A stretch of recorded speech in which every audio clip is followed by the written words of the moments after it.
Han criticado mucho a la alcaldesa por aquel trino en el cual pues responsabilizaba a la policía o lo que sea. Ya lo leímos acá y ya quienes están conectados saben de qué estamos hablando. ¿Qué piensa usted sobre eso? Pues mire, tenemos una alcaldesa que no es silenciosa, que tiene, digamos, un tipo de liderazgo que lo usa para decir las cosas tal como las percibe y las piensa. Yo tengo la impresión que el pronunciamiento de la alcaldesa no era un ataque contra nadie, era sencillamente constatar un dato cierto. ¿Cuál es el dato cierto? Que tenemos un 20% menos de pie de fuerza de la policía.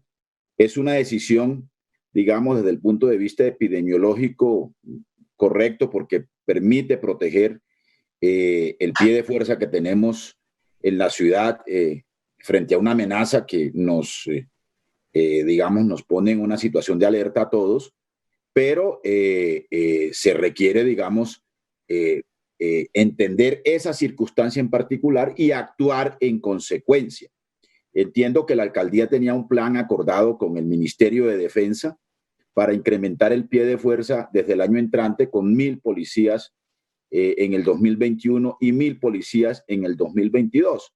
Pero eso se va a retrasar por cuenta también de la pandemia. Es decir, hay una situación desde el punto de vista de la fuerza pública que hay que considerar y que hay que tener en cuenta en esta discusión. Ahora bien, todos los indicadores de seguridad han mejorado. Yo debo reconocerlo aquí, que está el doctor Daniel Mejía, que fue secretario de Seguridad en la administración Peñalosa. Tuve la ocasión de ser concejal mientras él era secretario de Seguridad. Discutimos muchas veces estos asuntos, pero yo creo que nosotros tenemos que reconocer que si alguna política de Estado tiene la ciudad de Bogotá es la política de seguridad. Incluso esa política de seguridad se inauguró desde la primera administración Mocus y luego el doctor Hugo Acero ha tenido un papel muy importante en la construcción de esa perspectiva, digamos, de ese carácter estatal de la política de seguridad, toda la batería de indicadores, el comportamiento de esos indicadores, la relación entre una Secretaría de Seguridad que fue creada además por un acuerdo del Consejo en la administración anterior y que le dio un salto institucional a la política de seguridad de la ciudad, ha sido relativamente, digamos, en términos de largo plazo, ha estado caracterizada por una buena relación con la fuerza pública. Pero claro, estamos en un momento nuevo, hay un contexto de recrudecimiento de la violencia en todo el país, eso también hay que reconocerlo, y al mismo tiempo hay mercados ilegales y criminales que en la ciudad de Bogotá no hemos podido desmantelar totalmente, que se expresan en algunas localidades con mayor fuerza en relación con otras, y que, por supuesto, se activan en estos tiempos de pandemia, entre otras cosas, porque hay un ambiente generalizado de desprotección, digamos, respecto a la pandemia, de miedo generalizado, y también, por supuesto, hay una presión económica y social por las circunstancias propias de sectores de la población que tienen que enfrentar en una situación de vulnerabilidad o en una amenaza de la misma esta pandemia del coronavirus. Sí. Senador, pero miremos esto.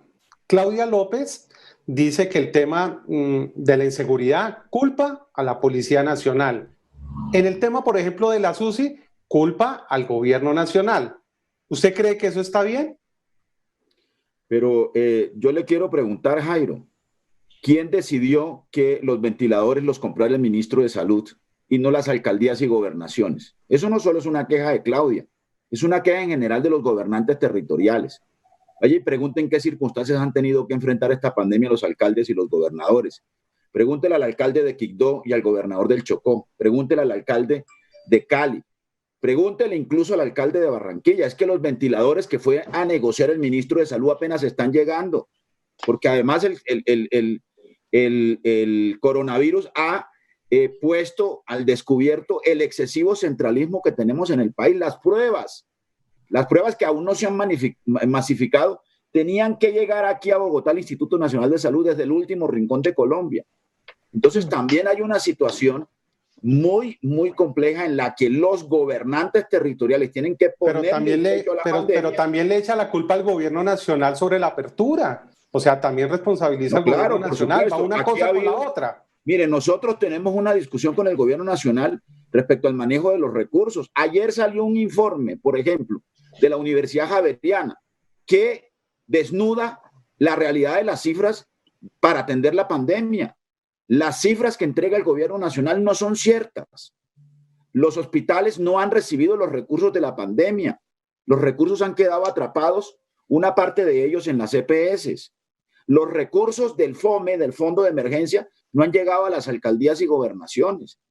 De tal suerte que, digamos, aquí hay una situación en la que, claro, ha habido aciertos en alcaldes, en gobernadores y en el gobierno nacional, hay que reconocerlo.